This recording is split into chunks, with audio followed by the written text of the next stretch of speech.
समय बड़ा बलवान है, नहीं पुरुष बलवान। काबा लूटी गोपिया, वही अर्जुन वही बाण। गया समय नहीं आता है, श्वास श्वास पर जाता है। The time which has gone never comes back. अब दीपावली भी चली गई मेरे बच्चों, अब आपको पढ़ाई स्टार्ट करने की सबसे बड़ी जरूरत है।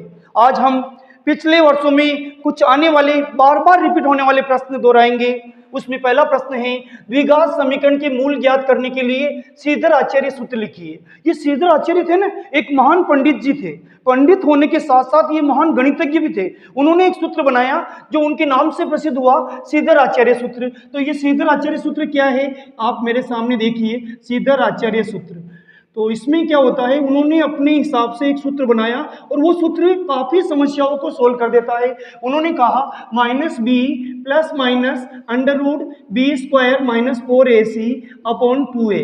इसी सूत्र को श्रीधर आचार्य के सूत्र के नाम से जाना जाता है। अब बच्चे कहते हैं सर अभी तो आप याद करा लोगे लेकिन एग्जाम में हम भूल जाएंगे। तो मैंने उनको कहा कि बेटा एक शब्द याद रखिए, उससे ये सूत्र अपने आप याद हो जाएगा कि 2 बीवी के 4 अच्छे बच्चे।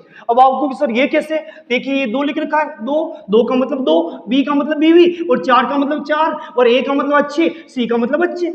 तो 2 बीवी के 4 अच्छे बच्चे मतलब श्रीधर आचार्य सूत्र बन जाएगा, minus b plus minus under root b square minus 4ac upon 2a। समझ में आया?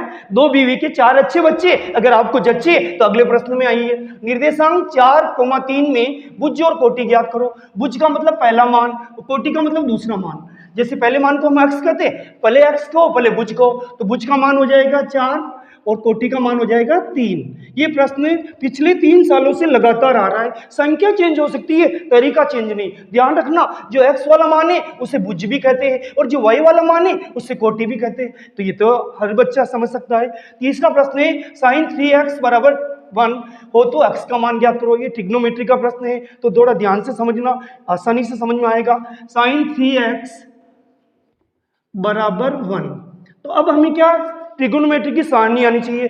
तो साइन वाली सारणी में साइन का कौन सा मान 1 है, तो साइन 90 का मान 1 है, तो इधर हम 1 के बदले लिखेंगे साइन 90। अब देखिए साइन से साइन कट गया, इधर बचा 3x, इधर बचा 90। हमें चाहिए x की वैल्यू, x के पीछे कौन है 3। जो संख्या इधर मल्टीप्लाई हो रही इधर वो डिवाइड हो जाती है, यानी जो संख्या इधर पीछे होती है वो नीचे आ जाती। तो x की वैल्यू होगी 90/3। तो 90 में 3 का भाग देंगे, 3 एकम 3, 3 3 9, 0 का 0, तो x का मान आ गया 30। बड़ी आसानी से समझ में आया होगा। तो प्रश्न है, बंटन 10, 12, 8, 7, 13 का माध्य ज्ञात करो। अपनी शर्ट पे होते बटन और मैथमेटिक्स में होते बंटन। तो ये 5 संख्या है, इसका माध्य मतलब 20 की संख्या ज्ञात करनी। तो हमें कुछ नहीं करना, इन पांचों को पास पास बिठा के प्लस कर देना और 5 का भाग दे देना, अपने आप माध्य आ जाएगा। तो मैं आपके सामने माध्य निकाल रहा हूँ। देखिए साहब, पहली संख्या है 10, दूसरी है 12, तीसरी है 8, तीसरी है 7, चौथी है 7, पांचवी है 13। इसमें 5 का डिवाइड करेंगे, 5 का भाग देंगे। क्यों देंगे? क्योंकि संख्या 5 है तो 5 का भाग, अगर 6 होती तो 6 का भाग। तो इन सबको प्लस करने पर 50 आएगा, उसमें 5 का भाग देंगे, आंसर आ जाएगा 10। तो ऐसा सवाल जरूर आता है, संख्याएं चेंज हो जाती, तरीका कभी चेंज नहीं होता। तो क्या किया हमने, पांचों संख्याओं को प्लस किया और 5 का भाग दिया, क्योंकि संख्याएं जितनी है उसका भाग देते, उनको प्लस करके जब 50 आया भाग दिया 5 का, तो 50 में 5 का भाग देने पर 10 आया। आज का लास्ट प्रश्न है, बिंदु -3,5 कौन से चतुर्थांश में होगा। तो इसमें थोड़ा ग्राफ का नॉलेज होना चाहिए। तो देखिए एक सामान्य ग्राफ बनाता हूं मैं। तो यहाँ लिखते हैं x डैश और यहाँ लिखते हैं x, यहाँ लिखते हैं y और यहाँ लिखते हैं y डैश। अब देखिए साहब -3, तो हमें ध्यान है इधर प्लस के मान होते 1 2 3, इधर होते माइनस के मान -1 -2 -3। तो x का मान कितना -3, तो मैं यहाँ अंगुली लगा रहा हूँ। और y का मान कितना 5, तो यहाँ मैं मान लिख रहा हूँ 1 2 3 4, ये 5। और इधर -1 -2 -3, जरूरत ही नहीं, ज्यादा नहीं लिखेंगे। तो -3 यहाँ से और 5 यहाँ से, दोनों यहाँ से। ये निकला गड्डी लेके, ये निकला गड्डी लेके, यहाँ पे दोनों के एक मोड़ आया और दोनों यहाँ टकराया। तो -3,5। तो यकीन मान, ये पहला चतुर्थांश, ये कौन सा, दूसरा, ये तीसरा, ये चौथा। तो हमें क्या पूछना, कौन सा चतुर्थांश। तो आपके सामने आंसर है, ये फर्स्ट भाग, ये सेकंड भाग। तो इसका आंसर होगा द्वितीय चतुर्थांश।